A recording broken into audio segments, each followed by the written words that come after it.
Ok, a tiempo, caballino. Como si fuese una base 1 para Semba, ¿vale? Sin que haya base 1 Semba. Base 2. Nuestra base 2.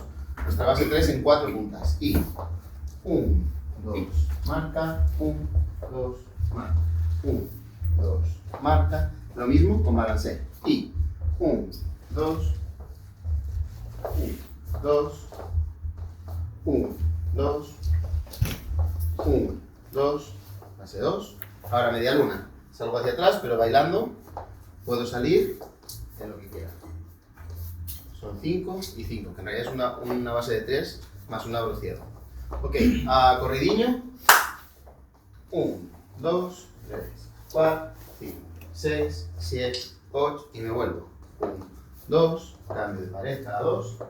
Pam, pum. Y con balancé. Y pam, pum, pam, pum, pam. Y balancé. 1, 2, 4, 5, 6, 7, 8.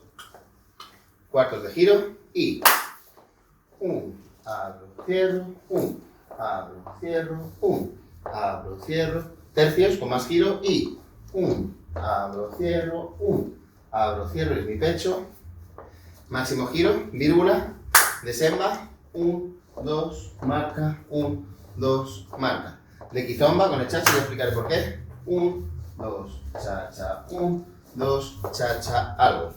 Hasta aquí la capa 1, empieza capa 2. Y balancé, balancé, tum, tum, pam, pam, de 2.